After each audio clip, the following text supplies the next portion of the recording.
Today, I'd like to share with you a story about a 55-year-old mother of 5 in a small village on the Nile in a rural area of Egypt. For the sake of this talk, let's call her Emel. Let's imagine that this is Emel. Emel grew up in a lower middle-class family, and at the age of 15, found herself forced to be the second wife of a wealthy man 35 years her senior, a regular practice in rural areas of Egypt. 10 years later, right after she had her 5th child with him, he abandoned her to get married for a 3rd time. Emel found herself having to care and provide for 5 children all alone. It is important to mention that Emel had been infected with trachoma, an infectious eye disease, ever since she was 10 years old. As the years passed and her symptoms got worse, Emel could not only not afford to see a physician, but she could never allow herself to leave her 5 children to travel 4 hours to Cairo and 4 hours back to see a specialist. At the age of 35, the disease had progressed enough to blind Emel completely in both her eyes. Back then, she was unable to take care of herself, let alone her children. It took 15 years for her eldest son to spare just enough money and take one day off work to take his mother to see an ophthalmologist in Cairo. And since her blindness was reversible by surgery, a charitable organization took over her surgical cost, and now Emel's vision has been restored. Emel's case is not the only case of trachoma blindness that is reversible. In fact, all trachoma cases are both curable and preventable, and never need to reach blinding stages. Yet trachoma still blinds over 2 million people worldwide. Emel's case is only one story, similar to hundreds of trachoma patients that I have personally seen during an internship at an ophthalmology clinic in Cairo. Just 1 year later, I then had the opportunity to pursue a similar internship at a clinic in Germany, where there I was surprised that I did not encounter a single trachoma patient. Not one. This disproportionate burden of disease shared by countries of the global south has led me to ask this question: how can we ensure equal treatment of infectious disease worldwide? And over the course of the next few years, while attempting to answer this question, I have realized the complexity involved in disease eradication in developing countries, and through personal experience came to the conclusion that before taking action, we must first educate ourselves about difficulties that can be encountered while attempting to eradicate a disease in the developing world. The complexity of this issue is not just medical, but also cultural, environmental, political, and socioeconomic. Aid targeted at addressing these issues without taking this complexity into account is destined to fail at reaching its long-term goals. In this talk, I hope to examine how aid, specifically in the case of trachoma, can be implemented effectively to create long-lasting, sustainable change. But for now, let's start from the beginning. What is trachoma? Trachoma is an infectious eye disease which is endemic in 42 countries, causing blindness or visual impairments for over 2 million people worldwide, while an additional 200 million are infected and at risk of visual impairments. Now please ignore the colors on this map and focus on the distorted size of each country. This is a map of the spread of trachoma around the world, with each country's size based off how prevalent trachoma is. So we can see that North America almost does not exist on this map, whereas Egypt's size is huge, where we can find millions like Emel that are infected with trachoma. It is a disease caused by a pathogenic bacteria called Chlamydia trachomatis, and its history traces all the way back to ancient Egypt. However, ever since the discovery of a potent antibiotic to treat trachoma called azithromycin, it has been widely used to treat infected subjects, which allowed for a rapid rate of disease elimination. Unfortunately, however, due to the financial motivation of the pharmaceutical industry, trachoma has only been eliminated in first world countries, where patients were actually able to afford the drugs. Pharmaceutical companies will usually spend millions of dollars on research for novel drugs. Once a company finds a cure for a disease, they will usually sell it for an extremely high price, aiming to make as much profit as possible until their patent expires. An example of this can be seen in Sovaldi, the first antiviral found effective to treat hepatitis C, which is sold for nothing less than $84,000 to treat one patient. This makes the cure for diseases only accessible in first world countries where patients can actually afford the drugs, whereas patients in developing countries are then left helpless in front of infections that are curable, simply because treating them does not offer good business. In the case of trachoma, 85% of all infections occur in Africa.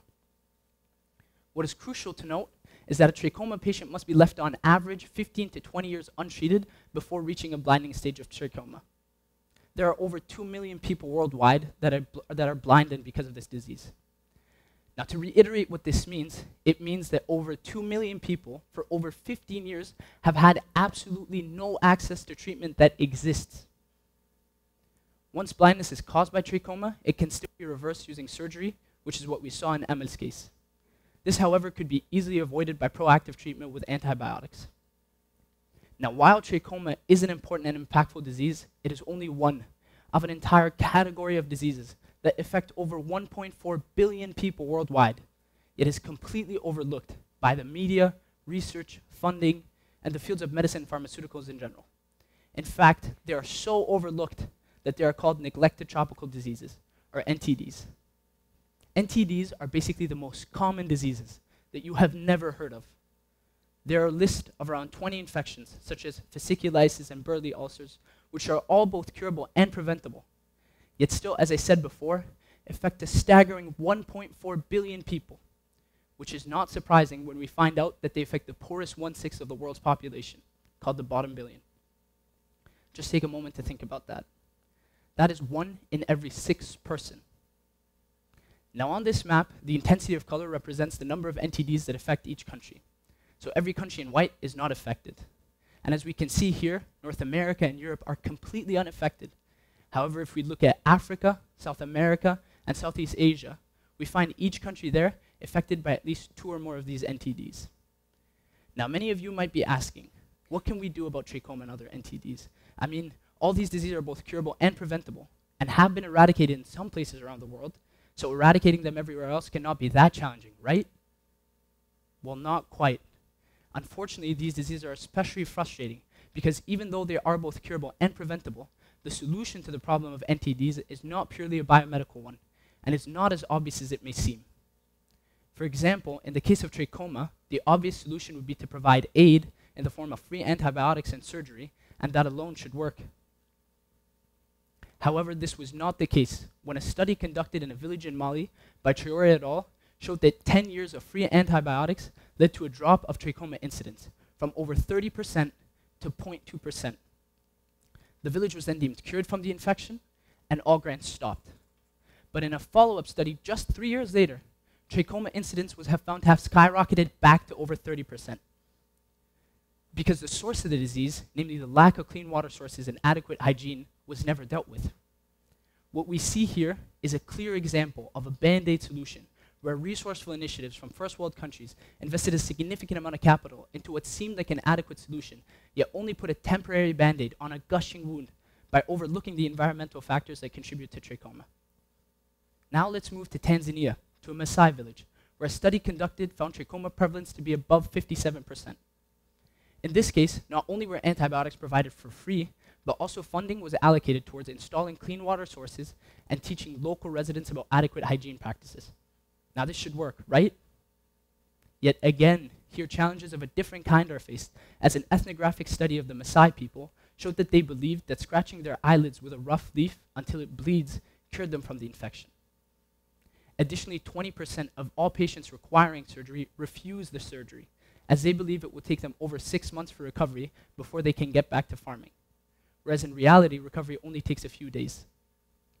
This is yet another failed attempt at eradicating trachoma, even though the antibiotics were provided for free and the environmental factors were considered. But we can see through this example that cultural barriers can have a huge impact on aid efficacy. Now the final example I want to talk about comes from my home country of Egypt, where trachoma is endemic, affecting millions of Egyptians. I was first exposed to the disproportionate burden of disease shared by countries of the global south when I was an intern in Germany, and I knew that I had to do something about it. Through one of the doctors that I was working with, I was able to get in contact with the CEO of a German pharmaceutical company, who offered to provide free antibiotics for all those in need in Egypt, if I was first able to get approval from the Egyptian Ministry of Health for foreign drug grants entering the country. After spending months drafting a proposal and working on tedious paperwork, my proposal was finally rejected due to their crippling bureaucracy and how they worded it, prioritization for first curing hepatitis C, as if you can't work on both diseases simultaneously. We see here yet another failed attempt at eradicating trachoma. Even though the antibiotics were going to be provided for free, and there were no cultural barriers, as I was partnering with a foreign company to bridge that cultural gap. But we can see through this example that politics and bureaucracy can also have a huge impact on aid efficacy. I was way too naive back then, but I promised myself not to let bureaucracy break me, and therefore moved on to my next step of eradicating trachoma in Egypt, which is education. The need for education about trachoma and other NTDs in general is immense if we truly aspire to eradicate them. As we saw through these previous examples, even though these diseases are both curable and preventable, the method to their elimination is not as straightforward as it may seem, and therefore a more holistic understanding is required of differences that can be found in developing countries that contribute to a disease, which are of course specific to each country, whether those be cultural, environmental, political, or socioeconomic, which is now where education must come in. Education will help minimize band-aid solutions and enable resources to be targeted towards solutions that take into account a variety of variables that contribute to the eradication of a disease. After coming to the conclusion of the dire need for education, I was now faced with choosing the best medium to share this information with a wide audience of students. To do this, I decided to write a case study for undergraduate public health and medically focused students, in which I present a story similar to Emel's. With Emel's story, we see a complex presentation of some cultural and some socioeconomic factors that contribute to her case. Yet, for example, medical, environmental, and political reasons are not displayed. To make the presentation of these variables possible, I decided to write the case study using the Jigsaw Approach, where the study is presented from the perspective of multiple characters and not just a trachoma patient. And since this study was inspired by my own experiences, the characters involved in it are a trachoma patient, an ophthalmologist, a CEO of a foreign pharmaceutical company, and a representative of the Egyptian government. When students read about this case from all these different perspectives, the hope is that they will begin to understand the complexity of the issue. And this is exactly the type of thinking that we need to provide helpful, effective aid. Which now raises the question, what is effective aid? Most of the initiatives we see around the world at the moment aiming to fight social and medical injustices and poverty are organizations that can be put under the term foreign aid. This includes many types of aid, such as emergency aid. This can be extremely beneficial in periods that require immediate relief, such as disasters or emergencies, yet often fails to provide long-term solutions. Foreign aid can, in that sense, have good intentions, yet is the mother of all band-aid and unsustainable solutions, as we saw through the previous examples in Tanzania and in Mali.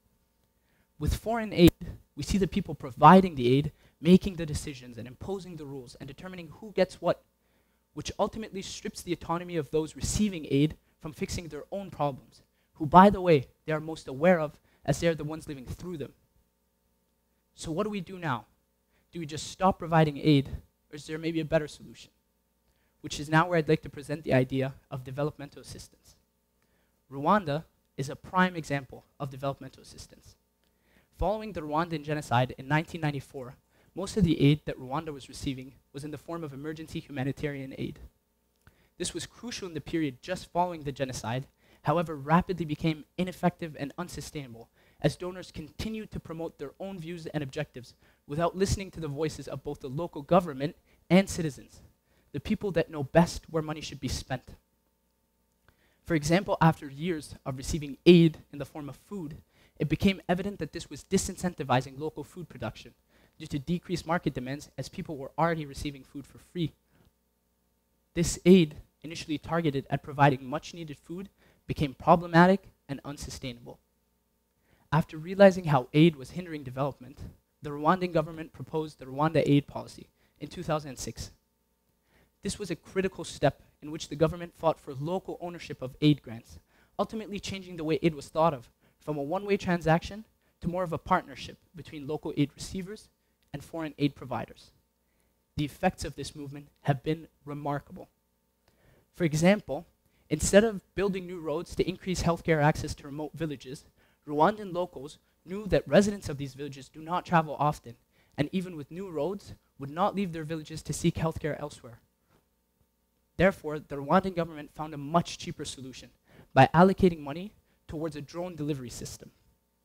This first-of-its-kind technology uses drones to distribute medical supplies to healthcare workers in remote areas. Through this project, millions of dollars were saved, and thereby millions were allocated towards more healthcare initiatives.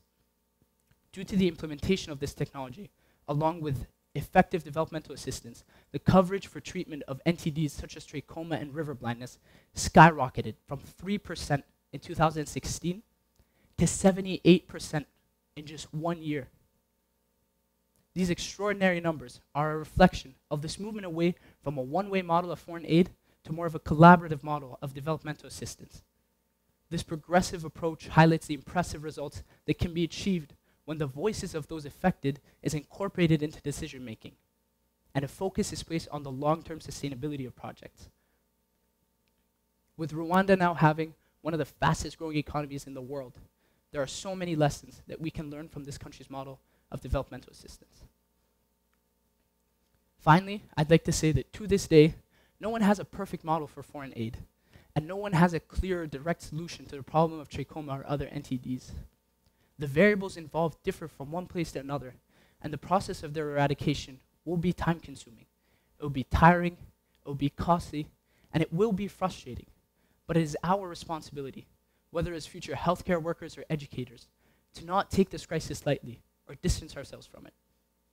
Here, we are talking about an NTD epidemic that affects almost every 1 in 6 person. We have already been able to cross an enormous obstacle by both being able to cure and prevent these infections. But it is now time, not tomorrow or the day after, now, that we look past what we have already achieved and start looking towards what we are neglecting.